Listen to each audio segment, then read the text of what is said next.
Tous les ans, on a des youtubeurs stars et des experts qui nous prédisent la fin de YouTube. Et du coup, à force, ça nous paraît carrément normal d'avoir YouTube dans nos vies aujourd'hui, mais c'est totalement une anomalie en fait. YouTube, c'est un ovni des réseaux sociaux qui aurait dû disparaître à de nombreuses reprises déjà. Bah ouais, parce que la durée de vie d'un réseau social, c'est entre 5 et 8 ans. MySpace, Snapchat, Vine, Clubhouse, Dailymotion, ils ont tous vu leur heure de gloire passer depuis bien longtemps. Alors ok, Facebook a fait un peu mieux, mais qui pourrait dire que Facebook est une plateforme d'avenir aujourd'hui? Alors vous allez me dire, il reste Insta et TikTok, ouais, mais face aux 20 ans de YouTube, Insta et TikTok, c'est vraiment des petits genoux qui n'ont pas encore vraiment passé leur crise d'adolescence. Alors que YouTube, ils en ont passé des crises qui auraient dû tuer la plateforme. Ils ont eu un procès à 1 milliard de dollars, ils ont eu une perte massive des annonceurs, ils se sont pris des amendes gouvernementales historiques, ils ont dû faire face à la crise de la désinformation, et donc comment en vouloir aux experts à chaque fois d'annoncer la fin de YouTube? Et pourtant, à chaque fois, ils se sont plantés. Moi, c'est depuis 2008 que je suis créateur sur la plateforme YouTube, et depuis 2017, j'ai même créé une agence de performance YouTube. Donc je connais pas mal le sujet, ça fait 17 ans que j'étudie et que je ponce YouTube de fond en comble. Et pour vous dire, j'ai même infiltré des petits groupes de tests très secrets dans lesquels j'échange régulièrement avec les ingénieurs qui développent YouTube. Et je peux vous dire qu'il y a quelque chose que très peu de gens savent sur cette plateforme. Il y a un mécanisme qui est unique à YouTube et qui fait que ça les rend invincibles là où toutes les autres plateformes se plantent. D'ailleurs, quand on regarde, il n'y a personne qui a vraiment réussi à concurrencer YouTube sérieusement. Dailymotion, ils ont disparu, Vidéo, c'est très niché pour les professionnels ou les artistes. Odyssey et les autres alternatives, c'est vraiment des nids à complotistes. Twitch, ils sont vraiment englués dans le streaming avec les défauts qu'on connaît. TikTok, malgré toutes leurs tentatives, ils galèrent à sortir du format court et du contenu très snack. Non, vraiment, aujourd'hui, il n'y a aucune alternative crédible pour la création de vidéos longues sur Internet. Mais alors du coup, je voulais me poser la question, comment une plateforme peut survivre pendant 20 ans alors que toutes les autres meurent entre 5 et 8 ans? Et en fait, c'est que je me posais pas la bonne question. YouTube ne survit pas, YouTube domine. Et j'ai découvert qu'en fait, YouTube domine grâce à 3 monopoles que les autres n'arrivent pas à concurrencer. Alors là, écoutez-moi bien, YouTube, c'est la seule plateforme qui marche partout, sur tout type d'écran, sur tout type de contexte. Et ça, en fait, c'est les seuls. Aujourd'hui, vous voulez regarder une vidéo sur votre télé, c'est totalement logique de démarrer YouTube. Vous voulez regarder une vidéo sur votre téléphone dans le métro, YouTube, c'est tout à fait logique aussi. Vous êtes sur votre ordi au bureau, vous voulez apprendre une compétence, vous allez chercher sur YouTube. Vous êtes dans le lit avec votre tablette, l'appli YouTube est très bien pour ça. Je le redis, YouTube, c'est la seule plateforme qui s'adapte parfaitement à tous les écrans. Vous avez remarqué que c'est aussi plein de moments différents de la journée. Et regardez toutes les autres plateformes, elles sont dépendantes d'un seul écran. TikTok, c'est le téléphone, Twitch, ça va être l'ordi, à la rigueur la télé. Et donc ça, c'est un gros handicap pour eux. YouTube a été optimisé pour être utilisé partout, et donc du coup, YouTube est devenu l'option par défaut. Mais en plus de ça, YouTube est devenu incontournable sur tous les usages. Vous voulez de l'info? YouTube. Vous voulez du divertissement? YouTube. Vous voulez apprendre quelque chose? YouTube, évidemment. Vous voulez même mettre de la musique de fond pendant que vous bossez? YouTube. Et ça vous paraît peut-être évident, mais ce côté multi-usage, là, c'est un truc que personne d'autre n'arrive à faire. TikTok, c'est du divertissement court, Netflix, on peut en parler aussi, mais c'est du divertissement long. Twitch, c'est du live, majoritairement gaming et blabla. Chaque autre plateforme a son usage. Et comme YouTube, ils réunissent tous les usages, qu'est-ce qui se passe? Finalement, on ouvre l'appli 10 fois par jour. Et cette polyvalence-là, elle crée des habitudes, et j'irais même jusqu'à dire qu'elle crée une espèce d'addiction. Parce que vous n'allez pas sur YouTube pour faire quelque chose, vous allez sur YouTube. Point. Ça devient un réflexe. Mais prenez YouTube aujourd'hui, qui est la plateforme numéro 1 de consommation de podcasts, on le sait pas toujours. Spotify commence à aller de plus en plus vers la partie podcast. YouTube va pas mourir pour autant. Parce que vous aurez toujours besoin de YouTube pour tout le reste. Et du coup, c'est vachement galère de créer un concurrent à YouTube parce que vous devez être les meilleurs sur télé, sur ordi, sur mobile, à tous les moments de la journée, sur tout type de format. Et en vrai, personne n'a les ressources pour amener ce rouleau compresseur là. Mais ça, c'était qu'une toute petite partie de ce qui fait la domination de YouTube. Alors là, ça devient vraiment intéressant, parce qu'en fait, YouTube a créé sa propre économie, la Creator Economy. Et cette économie, elle rend la plateforme impossible à quitter. Imaginez, vous êtes créatrice ou créateur sur YouTube, vous avez 100 000 abonnés, et entre les sponsors, les revenus AdSense, etc., vous générez à peu près 8 000 € par mois de chiffre d'affaires. Ça vous a pris des années à construire ça. Et là, il y a une autre plateforme qui arrive et qui dit « Viens sur ma plateforme, tu vas voir, nous, on va mieux rémunérer les créateurs ». Vous faites quoi à votre avis? En fait, vous êtes coincé, vous pouvez pas partir. Parce que si vous partez, vous abandonnez 100 000 abonnés, vous abandonnez une plateforme sur laquelle tout le monde va et sur laquelle beaucoup de gens vous connaissent et vous suivent depuis longtemps. Et c'est un phénomène bien connu que c'est très difficile d'amener les gens d'une plateforme à une autre. Au mieux, vous allez peut-être amener 5-10% des gens, et encore, il faut que eux-mêmes deviennent consommateurs de cette autre plateforme. Donc vous pouvez pas compter vraiment là-dessus. La réalité des choses, c'est que si jamais une nouvelle plateforme se lance, vous devez repartir de zéro. Et ça, c'est un trop grand risque, parce que vous risquez de tout perdre. Et ça, YouTube le sait, et c'est pour ça que YouTube est autant derrière les initiatives qui visent à professionnaliser le métier de créateur de contenu. Parce qu'aujourd'hui, être créateur YouTube ou YouTuber, si vous préférez, oui, c'est un vrai métier. Avec des revenus prévisibles, avec des équipes, avec des contrats et avec une organisation digne des meilleures chaînes de télé. Dans mon agence VidéoBiz, on a accompagné une entreprise qui fait du B2B aux États-Unis. Et comme quasiment toutes les entreprises, ils publiaient déjà des vidéos sur YouTube avant de bosser avec nous. Ça faisait quelques centaines de vues par vidéo, donc le truc pas ouf, mais qu'on voit tous partout. Du coup, ils nous ont contactés pour savoir pourquoi ça marche pas. Et là, on analyse leur chaîne, évidemment. On leur propose une stratégie de contenu avec des formats et des concepts de vidéos dont on sait que ça intéresse les gens sur YouTube. Et après, on optimise tout. Les titres, les miniatures, les scripts, le montage, on fait un truc béton. En 6 mois, ils sont passés de 300 vues à 10 000 vues en moyenne sur leurs vidéos, avec un pic avec une vidéo qui a atteint 550 000 vues en à peine une semaine l'été dernier. Vous vous doutez bien que derrière, la génération de clients pour leur activité, elle explose. Et donc même sans parler de youtubeurs, on se rend compte que YouTube est capable de devenir indispensable à n'importe quel acteur qui le prend au sérieux. Et ça, nous on en voit de plus en plus tous les jours des entreprises qui se mettent sur YouTube et qui font les choses comme des youtubeurs, parfois même mieux que les youtubeurs, et qui à la fois créent du contenu qui élève un petit peu la société, et en même temps, ils trouvent du bénéfice parce que ça leur permet de ramener des clients et de travailler leur image de marque. Du coup, ces entreprises, évidemment, elles vont jamais partir, elles vont réinvestir sur YouTube, elles vont structurer leurs équipes, elles vont produire plus de contenu, plus de vidéos. Vous voyez où je veux en venir ? Tant que YouTube rapporte de l'argent aux créateurs, aux entreprises et à ceux qui s'y mettent, l'entretien, cette créateur économie. YouTube, c'est le seul endroit où on peut vraiment faire du contenu professionnel, long, qui prend le temps d'expliquer ce qu'on fait, sensibiliser les gens et les amener à devenir clients s'ils en ont envie. C'est tout bénef. Et donc cette professionnalisation du secteur, et là je parle aussi des créateurs, finalement elle a créé un écosystème complet de métiers spécialisés dans la vidéo YouTube. Il y a des agences comme la mienne évidemment, il y a des formateurs, il y a des outils SaaS pour les youtubeurs, il y a des studios de prod, il y a des monteurs, il y a des graphistes spécialisés en miniature. Voilà, il y a tout un écosystème économique qui dépend de la plateforme YouTube aujourd'hui. Et donc si je vous ressors un autre réseau social, qui avait pourtant plein de potentiel, mais qui est mort aussi très vite, Google+. C'était un des réseaux sociaux avec la plus grosse fanbase, des gens vraiment hyper engagés qui adoraient l'interface Google+. Et Google+, est mort tout simplement parce qu'il n'y avait pas d'économie autour. Personne n'a jamais gagné sa vie avec Google+. Et donc quand Google a dit on ferme Google+, ça a fait râler quelques personnes, mais globalement tout le monde a repris sa vie comme avant. YouTube, si vous le fermez demain, vous avez littéralement des millions de personnes qui perdent leur emploi. Il y a des agences qui ferment, des familles qui se retrouvent à la rue, c'est une catastrophe économique en fait. Donc là aussi, si vous voulez créer un concurrent à YouTube, vous devez être capable d'apporter cette garantie de créer aussi une économie parallèle. Et c'est vachement dur à créer de toutes pièces, ça. Et par-dessus tout ça, on n'a pas encore parlé du troisième gros avantage qui permet à YouTube de dominer. Là, c'est le coup de génie de YouTube. Et ça s'est pas fait par hasard, et je vais même dire que ça s'est fait avec beaucoup de sueur. Parce que YouTube a réussi ce truc qu'aucune autre plateforme a réussi à faire, c'est d'être intergénérationnel. Vous avez 60 ans, vous regardez évidemment YouTube. Je me souviens d'un de nos premiers clients qui avait une chaîne YouTube, qui avait comme audience majoritaire des femmes de plus de 65 ans. Et il a dépassé les 100 000 abonnés avec nous. Vous avez 30 ans, évidemment que vous regardez YouTube, vous avez grandi avec YouTube, c'est votre plateforme. Vous avez 10 ans, mes gamins, vos gamins, les gamins de vos proches, quand ils allument la télé, ils font quoi? Rarement ils zappent entre TF1 et France 2. Donc vous avez les 3 générations sur la même plateforme. Et ça, c'est unique. Facebook aujourd'hui, c'est quand même devenu une plateforme de boomers. Instagram, c'est très fréquenté par les millennials et la Gen Z, quoi. TikTok, c'est les Gen Z et Alpha. Snapchat, c'est les ados. Voilà, chaque plateforme a sa génération et évolue avec sa génération. Et quand cette génération vieillit, finalement, la plateforme, elle finit par disparaître ou mourir. C'est pour ça, par exemple, que Snapchat végète. Pourtant, là aussi, c'est une plateforme qui est adorée par ses utilisateurs. Mais aujourd'hui, quand vous passez les 25 ans, vous arrêtez Snapchat. Du coup, Snapchat doit constamment essayer de recruter des nouveaux ados. Et c'est épuisant, et ça marche pas, et ça va finir par péricliter. Alors que YouTube, il traverse les générations. Et en fait, comment ils ont fait ça? En fait, ils ont remplacé 2 médias, je vais dire. Ils ont remplacé la télé, et ils ont remplacé l'éducation.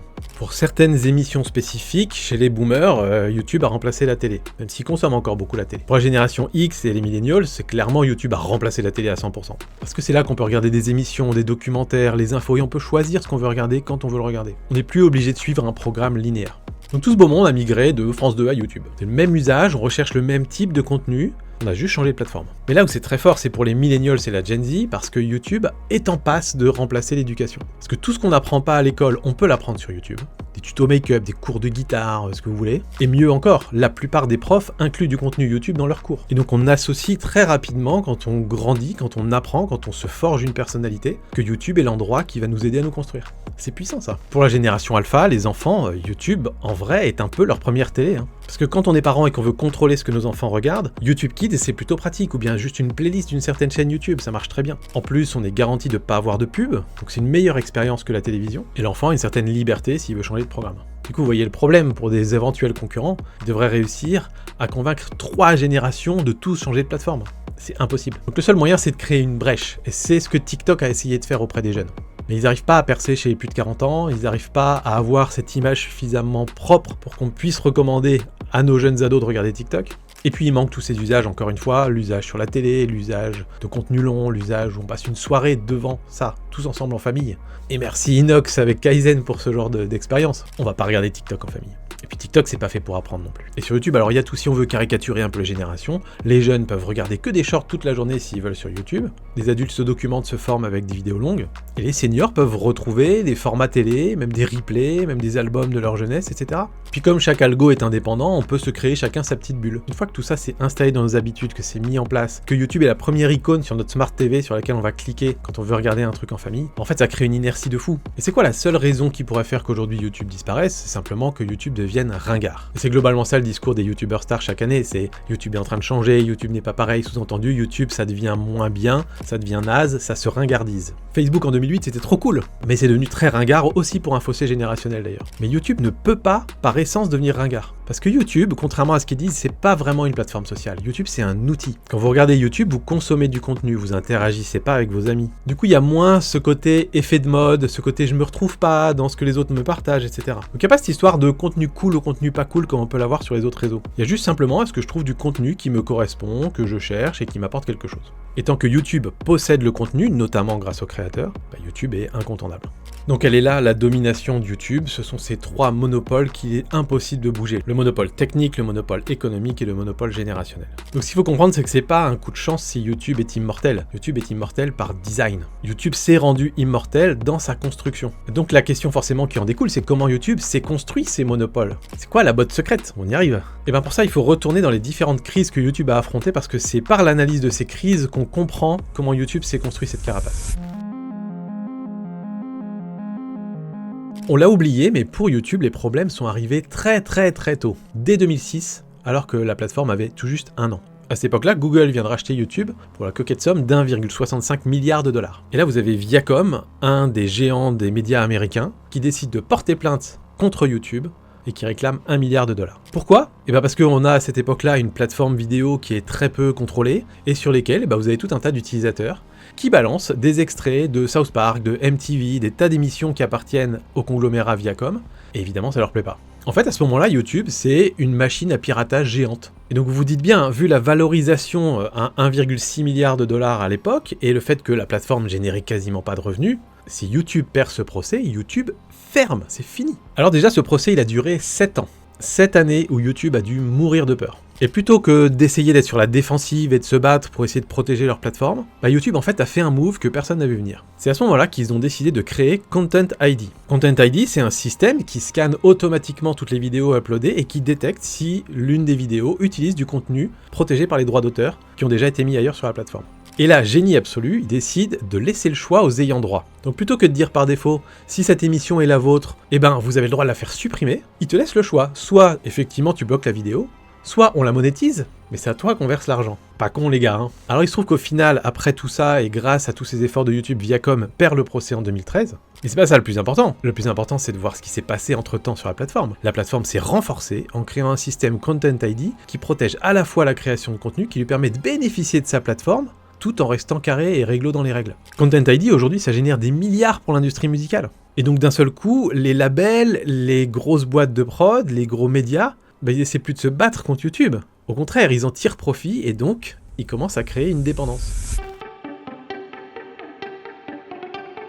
On est en mars 2017 et le Wall Street Journal sort une enquête sur YouTube qui fait très mal à l'époque. Parce que le journal révèle qu'à ce moment-là, il y a des publicités pour Coca-Cola, Walmart, Pepsi, qui apparaissent à côté de vidéos haineuses, racistes, terroristes sur la plateforme. Et comment dire, quand on crée cette association d'idées-là chez les marques, ça leur plaît pas vraiment. Et la réponse est ultra violente. Toutes les marques ou presque retirent leur budget publicitaire, leurs énormes budgets publicitaires de la plateforme YouTube en quelques jours à peine. On parle déjà à l'époque de centaines de millions de dollars qui disparaissent du jour au lendemain. Et certes, c'est dur pour YouTube, mais bon, il y a Google derrière, on peut penser qu'ils peuvent absorber. Mais le pire, c'est que c'est dur aussi pour les créateurs, parce que les créateurs voient l'effet directement sur leur chaîne. Moi, je l'ai vu à l'époque, quand on perd 60 à 70% de ses revenus AdSense du jour au lendemain, je peux vous dire que vous le sentez passer. Et encore, quand c'est une petite chaîne, c'est pas grave. Mais quand vous avez créé une entreprise autour de cette chaîne, que vous avez des les salariés, c'est un gros coup au moral. Donc si cette situation dure, YouTube sait que le château de cartes il va s'effondrer, et que tous les créateurs vont se barrer ou trouver un autre emploi. Et là YouTube, encore une fois, ils nous ont surpris. Ils auraient pu s'excuser, dire oui, on va faire attention et mettre en place des protections. Sauf qu'en fait, ils ont décidé de faire l'inverse. Plutôt que de garder leur système de monétisation de l'époque et d'essayer de le corriger un peu, ils ont tout reconstruit de zéro. Ils nous ont mis en place des nouvelles règles drastiques, ça n'a pas plu à l'époque. Les fameux 1000 abonnés et 4000 heures de visionnage pour pouvoir prétendre à rentrer dans le programme partenaire YouTube. Ils ont instauré une vérification manuelle des chaînes qui est encore à l'œuvre aujourd'hui. J'imagine même pas le nombre de personnes qui sont recrutées et payées pour pouvoir vérifier chaque nouvelle chaîne qui rentre dans le programme partenaire YouTube. Mais c'est à ce coup-là que YouTube a pu sauver ses miches. Donc ok, ça a fait du bad buzz dans les médias, ok, YouTube a vu plein d'annonceurs partir, ok, les créateurs étaient en panique, mais vous avez vu ce que YouTube vient de faire ? Ils viennent à nouveau d'utiliser une crise pour professionnaliser encore plus leur plateforme. Ils ont dit du jour au lendemain, fini les chaînes opportunistes qui se créaient comme ça, de rien du tout, en essayant de faire du revenu sur n'importe quel type de contenu. Ils ont envoyé ce message que YouTube était une plateforme pour des créateurs sérieux qui étaient là sur le long terme. Et du coup, petit à petit, les annonceurs sont revenus. Et surtout, ils sont revenus avec encore plus de confiance qu'avant. On est en septembre 2019. La FTC, Federal Trade Commission, envoie à YouTube une amende de 170 millions de dollars pour violation de la vie privée. En fait, il y a une loi aux États-Unis qui dit que c'est interdit de collecter de la donnée sur les enfants. Or, les algos de recommandation YouTube collectent de la donnée. Or, des enfants utilisent YouTube et se retrouvent avec de la publicité ciblée. Donc, YouTube est en tort. Là, ils peuvent pas contrer. Mais du coup, là aussi, YouTube doit tout changer. On peut pas se baser uniquement sur le déclaratif pour savoir si on a affaire à un enfant, un ado ou un adulte. Et puis j'imagine sur YouTube, il peut y avoir un petit sentiment d'injustice parce que quelque part, c'est pas le premier site qui a des algorithmes, c'est pas le premier site qui envoie des pubs ciblées, pour autant, c'est eux qui se le prennent dans la tronche. Mettez par-dessus ça que la thématique des vidéos familiales et des vidéos pour enfants, c'est une des thématiques les plus lucratives sur YouTube à cette époque-là. Et bien YouTube a pris la décision ferme de démonétiser tous les contenus pour enfants. En gros, maintenant la responsabilité revient au créateur de contenu, c'est le créateur qui doit déclarer si sa vidéo est destinée à un public enfant ou pas. Et c'est lui qui endossera la responsabilité si jamais il a mal déclaré. Si la vidéo est déclarée pour les enfants, il n'y a plus de pub, il n'y a plus de commentaires, et on recommande d'aller visionner cette vidéo sur YouTube Kids. C'est violent pour toutes ces chaînes familiales à l'époque, et YouTube sait qu'ils vont perdre beaucoup avec cette décision-là, mais YouTube, encore une fois, ils ont prouvé là qu'ils étaient là pour le long terme. Ils acceptent de faire un compromis sur un certain pan de leur créateur économie, parce qu'ils savent que sur le long terme, ils ont besoin de le faire pour regagner la confiance de tout le monde. Alors oui, il y a eu beaucoup de créateurs qui ont abandonné à cette époque-là, notamment tous ceux qui gagnaient beaucoup de revenus grâce au visionnage des enfants. Mais comme vous avez pu le constater, YouTube s'est relevé. Donc vous voyez un peu, le pattern est toujours un peu le même. Face à une grosse galère, YouTube décide de se professionnaliser, de montrer sa bonne foi, de montrer qu'ils sont là sur le long terme, quitte à chaque fois à revoir leur modèle économique ou à défavoriser certains créateurs, certains annonceurs, etc. pour le bien de la plateforme. Donc en apparence en tout cas, à cette époque-là, les contenus pour enfants se redirigent vers YouTube Kids et YouTube devient une plateforme de contenu pour grands ados et adultes. Avantage derrière tout ça, c'est qu'on peut demander des budgets pubs un peu plus élevés. Et ça on l'a constaté, le RPM a notamment augmenté à cette époque-là, quand cette transition s'est faite. Alors est-ce qu'il y a une causalité ou est-ce que c'est juste une corrélation difficile à dire? Mais en tout cas le RPM a augmenté petit à petit au fur et à mesure que la plateforme YouTube s'est professionnalisée. Donc a posteriori, quand on regarde en arrière, on peut se dire c'était peut-être un coup assez malin finalement. 2020, la pandémie, pas besoin de vous faire un dessin. YouTube se retrouve du jour au lendemain, propulsé comme plateforme numéro 1 d'information pour des milliards de gens. Mais j'ai dit information, et malheureusement, beaucoup de désinformation aussi. On assiste à une avalanche de fake news médicales, de solutions miracles, de complots dans tous les sens. Et là, cette fois-ci, ce sont les gouvernements qui se retournent vers YouTube. Et dans le monde entier. Parce que là, il y a des vies en danger, en fait. Parce que les personnes qui se retrouvent enfermées dans des boucles algorithmiques de pseudo-science et de complotisme, c'est les personnes qui vont pas se soigner, c'est les personnes qui vont contaminer d'autres personnes, ça va augmenter le nombre de morts. C'est super grave, et donc les gouvernements tombent sur YouTube à ce moment-là. Alors je peux vous dire que chez YouTube, là, la pression elle est au max, parce qu'à ce moment-là, il est question de passer des lois pour casser le monopole YouTube. C'est aussi le moment où on a plein de plateformes alternatives qui arrivent, Rumble, Odyssey, parce que ces plateformes, elles ont bien senti venir que YouTube allait devoir agir, et limiter peut-être soit la portée de ses vidéos, soit la compréhension de ces vidéos. Donc il y a eu une petite migration d'un certain nombre de créateurs à cette époque-là, qui sont généralement les créateurs qui étaient impactés par ces nouvelles mesures, tous ceux qui criaient un peu au grand complot mondial, quoi. Et ce qui fait que c'est devenu un peu un nid à complotistes, ces nouvelles plateformes, et c'est aussi pour ça qu'elles n'ont pas marché par la suite. Bref, on sait ce qui s'est passé après. YouTube a massivement supprimé des contenus mensongers et qui étaient mauvais pour la société. Il y a eu aussi une démonétisation assez agressive de beaucoup de contenus qui traitaient de politique, de médecine, etc. à l'époque. Et puis une promotion des sources officielles. L'OMS, les gouvernements, etc. On avait un petit bandeau qui précisait les choses. Ça peut paraître logique de se dire oui, c'est normal que YouTube vienne un peu contrôler les mauvais contenus, ceux qui sont mauvais pour la société, etc. Mais en réalité, c'est vachement plus complexe qu'il n'y paraît. Déjà parce que YouTube est une entreprise américaine et que là-bas, le droit à la liberté d'expression, il est fondamental. Et donc de se dire qu'une plateforme peut potentiellement avoir entre guillemets un droit de regard sur le type de contenu qui ressort ou s'autoriser à mettre une petite note pour qu'on comprenne le contexte d'un contenu, c'est pas une décision facile à prendre. Deuxièmement, à l'époque où d'autres plateformes alternatives arrivent et que beaucoup de créateurs complotistes vont sur ces plateformes, ça peut être une tentation pour YouTube de se dire « j'ai peur de ces nouvelles plateformes, on va quand même les garder chez nous, et puis tant pis, on sait que ça va finir par passer ». Ils ont pris cette décision ferme, et ils ont compris, en tout cas à cette époque-là, que leur image long terme était plus importante que le gain court terme. Et ça, c'est pas une évidence pour toutes les plateformes. Regardez tout ce qui se passe avec TikTok, avec la commission TikTok, etc. Est-ce qu'on voit pour autant des changements fondamentaux dans la ligne éditoriale de TikTok ou dans les algos de TikTok? Pas vraiment. La plateforme YouTube, elle a passé toutes ces phases de l'adolescence, elle est devenue adulte, mature, et en fait, aujourd'hui, elle a peur de rien. Il y a eu 4 tempêtes, 4 menaces de mort, et 4 fois où YouTube s'est renforcé. Par Content ID, par la professionnalisation, par la segmentation, et par la régulation. Et en fait, ce schéma d'amélioration, là, on le voit sur les grandes crises, mais je peux vous dire qu'il est présent à tous les échelons de YouTube. Et c'est là où on en arrive à leur botte secrète. Oui, c'est bien maintenant que je vais vous révéler le truc que peu de gens savent sur YouTube. Parce que ça fait des années et des années que je suis dans ces groupes très fermés de personnes qui contribuent au développement de la plateforme YouTube, que je participe aussi à des sessions de brainstorming sur les nouvelles fonctionnalités à développer, sur les nouvelles interfaces, etc. Et c'est dans ce cadre-là que j'ai compris. J'ai compris que YouTube fonctionnait pas comme les autres plateformes, parce que les autres plateformes, elles vont vous sortir une fonctionnalité, vlan, elle est là, elle est imposée à tout le monde, basta. Ensuite, on regarde si ça marche ou si ça marche pas. Et sur YouTube, ça marche pas du tout comme ça. Sur YouTube, les mots d'ordre, c'est le test et la data. Jamais oublier que YouTube, c'est une boîte qui a été développée par des ingénieurs et qui a encore énormément cet ADN ingénieur en fait. Donc quand ils ont une idée de fonctionnalité ou d'amélioration de l'algorithme, c'est testé sur des micro-groupes d'utilisateurs. Et ils vont à la fois tester avec les groupes fermés dont je fais partie, pour avoir du feedback direct, mais de personnes qui sont un peu biaisées parce qu'elles savent quelle est l'évolution qui est proposée, et en même temps ils vont le tester sur des utilisateurs qui ne sont pas au courant, pour savoir si naturellement, organiquement, ils vont utiliser la fonctionnalité, en bénéficier ou pas. Quand vous regardez une vidéo sur YouTube, vous allez sûrement remarquer régulièrement des petits changements, des petites modifications. Et donc une fois ces petits tests faits, si c'est prometteur, YouTube va passer à la phase des 1%. Donc là, YouTube va prendre 1% de ses utilisateurs, disons 20 millions de personnes, et ils vont diviser ce 20 millions de personnes en différents sous-groupes qui chacun vont avoir éventuellement une variante de l'option ou de la fonctionnalité qu'ils veulent tester. Ça peut être un bouton placé différemment, ça peut être un nom différent sur un onglet. Et pendant 2 semaines, 3 semaines, 4 semaines, ils vont récolter de la data, tout plein de données. Ils vont regarder le temps de visionnage, le taux de clic, le taux de satisfaction en envoyant des petits sondages, qu'est-ce que vous avez pensé de cette vidéo, ça vous a plu, pas plu. Et à la fin du test, ils gardent la version qui performe le mieux, et ils jettent les 99 autres à la poubelle. Donc vous comprenez ce que ça veut dire en fait, YouTube ne fait jamais de paris, ils sont très pragmatiques, très scientifiques, très ingé quoi. Donc quand vous, après ce test du 1%, vous commencez à voir le déploiement à tous les utilisateurs de la plateforme d'une fonctionnalité, vous êtes sûr que YouTube l'a déjà fortement testé et qu'ils sont très confiants dans le fait que ça va passer. Je vous donne un exemple concret qui va bien vous parler, les YouTube Shorts. Est-ce que vous pensez que YouTube s'est dit « Ah, il y a TikTok qui cartonne, alors bon, on va lancer la même chose, on va faire des shorts ».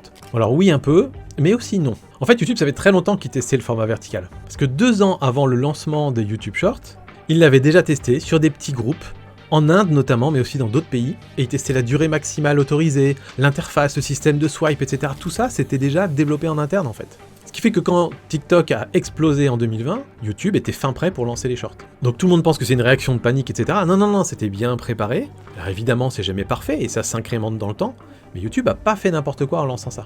Et c'est pour ça que les shorts se sont déployés aussi vite et qu'ils ont une si bonne adoption. Et c'est aussi pour ça d'ailleurs que les shorts n'ont pas exactement le même objectif qu'un TikTok. YouTube a fait très attention à garder avec ses shorts ce côté quand même création de communauté long terme, un peu plus que sur TikTok, parce que c'est son ADN. Donc toute cette culture du test là qu'il y a chez YouTube, en fait ça veut dire que YouTube évolue tout le temps, en silence, sans rien dire. Là où sur les autres plateformes, soit ils font des annonces fracassantes et du coup on a des attentes énormes et finalement on est très déçus, comme par exemple sur la rémunération des TikTok, qui a marché pendant quelques mois et puis ensuite qui s'est effondré. Ou alors pire, ils font comme chez Meta, où ils imposent des trucs à tout le monde sans rien dire, en se disant ça va passer crème, et ils attendent qu'il y ait une grosse volée de la part de tous les créateurs pour se dire peut-être qu'on devrait changer les choses. Et donc ça c'est l'ingrédient qui rend YouTube impossible à tuer. Mais il nous reste un sujet, une crise à venir, peut-être même déjà une crise en cours, qui pourrait bien être la crise de trop. Et je vous parle évidemment de la création de contenu par intelligence artificielle. Voilà, je pense que vous l'attendiez depuis le moment où vous avez cliqué sur cette vidéo, il fallait qu'on parle de l'IA et de là où c'est en train de nous emmener. Et tout le monde pense que l'IA va bouleverser les médias. Tout le monde dit que l'IA va tuer un peu les plateformes traditionnelles, et je pense que c'est vrai sur une grosse partie des plateformes. Mais j'émets de sérieux doutes sur YouTube. Parce que je pense que l'IA pour YouTube va faire le contraire de ce qu'on imagine, et que ça va renforcer YouTube.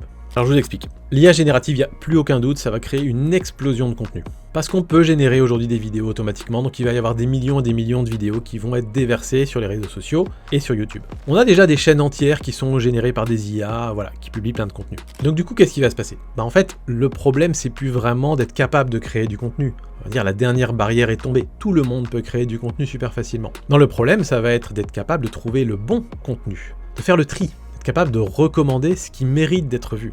Et là, clairement, YouTube a 20 ans d'avance. 20 ans de data humaine de ce que les gens veulent regarder. Et d'une certaine manière, ça fait 20 ans que 99% des vidéos qui sont uploadées sur la plateforme ne sont pas recommandées parce que c'est du contenu qui intéresse personne. Faut pas oublier que YouTube, c'est aussi la plateforme sur laquelle tout un chacun balance plein de vidéos qui ne sont faites que pour être vues que par la famille et les amis. Et ces vidéos-là n'ont jamais posé problème, n'ont jamais été recommandées par erreur. Alors que sur les autres plateformes comme TikTok, Instagram, qui ont décidé de mettre dans leurs algorithmes le fait de varier entre des bons contenus et des contenus nuls pour revaloriser, refaire des plus gros shots de dopamine quand on retrouve un meilleur contenu, ça va commencer à leur poser peut-être problème. Donc c'est sûr, j'ai aucun doute qu'il va y avoir des créateurs qui vont lancer plein de contenus générés par IA sans aucun intérêt. Mais ils vont pas réussir à capter l'algo de recommandation. Parce qu'il va se passer quoi chez YouTube ?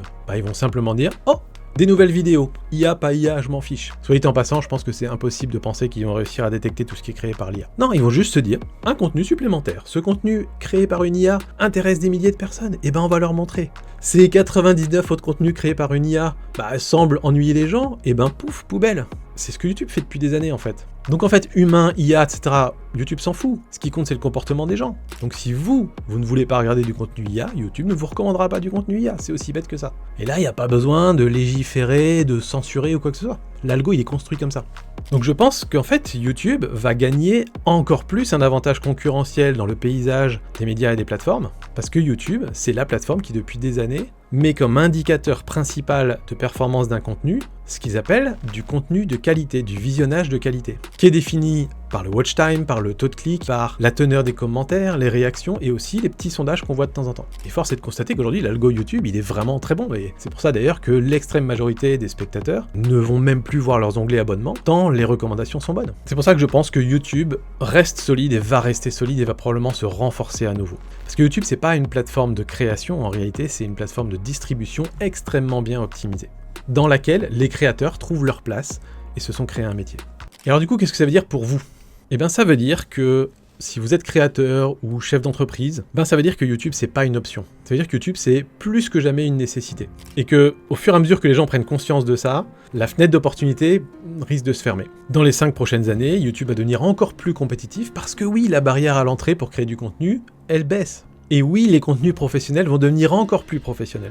Et il y a une certitude, c'est que les entreprises qui ne comprennent pas comment créer du bon contenu, comment tirer profit de l'algorithme, vont se faire écraser. Les 300 vues pour notre client américain dont on parlait tout à l'heure, dont il se contentait avant de bosser avec nous, ça va être 30 vues maintenant. Parce que si vous créez sans aucune stratégie, sans trouver les bons formats, alors là oui, vous allez vous retrouver exactement au même niveau que des contenus dégueulasses créés par l'IA. Par contre, c'est une certitude que ceux qui sont déjà là et qui à partir d'aujourd'hui se disent « je vais commencer à construire ma stratégie de contenu de façon pertinente et intelligente », ceux-là, ils vont dominer YouTube. Alors je sais que c'est pas facile, je sais que l'algorithme est plutôt opaque, je sais que les règles changent souvent, Et surtout, je sais que YouTube, c'est un jeu long terme. Ça prend du temps d'avoir des résultats et ça peut être décourageant de créer 3, 4, 5 vidéos, de se dire mais elles sont trop bien, elles sont super intéressantes ces vidéos, pourquoi elles marchent pas? Et je peux vous comprendre, moi le premier j'ai galéré au début sur mes chaînes. Mais je peux vous garantir que progressivement, sûrement, si vous appliquez les bonnes méthodes, vous allez construire quelque chose de solide. On le dit souvent, YouTube c'est un marathon, c'est pas un sprint. Donc en fait, ceux qui gagnent à la fin, c'est ceux qui sont restés. Et la récompense, elle est énorme. Une audience, une autorité, des revenus. C'est ce qu'on fait nous tous les mois avec nos clients chez VideoBiz. On prend des chaînes qui font quelques centaines de vues par mois et on les fait passer à quelques dizaines de milliers, centaines de milliers, voire millions de vues par mois sur leurs vidéos longues. Parce qu'on applique ce qui marche vraiment, qu'on analyse, qu'on collecte la data et qu'on comprend YouTube fondamentalement. Si vous voulez qu'on vous aide à percer sur YouTube, contactez-nous, je vous mets un lien en description. Vous pouvez aussi aller sur videobiz.fr. On va analyser votre situation, on va vous montrer ce qui bloque et pourquoi ça bloque. Et si vous le souhaitez, on vous aidera à mettre en place une stratégie de contenu qui marchera durablement. YouTube a 20 ans, je suis convaincu que dans 20 ans, YouTube sera toujours là. La vraie question, c'est est-ce que vous serez sur YouTube? Ciao.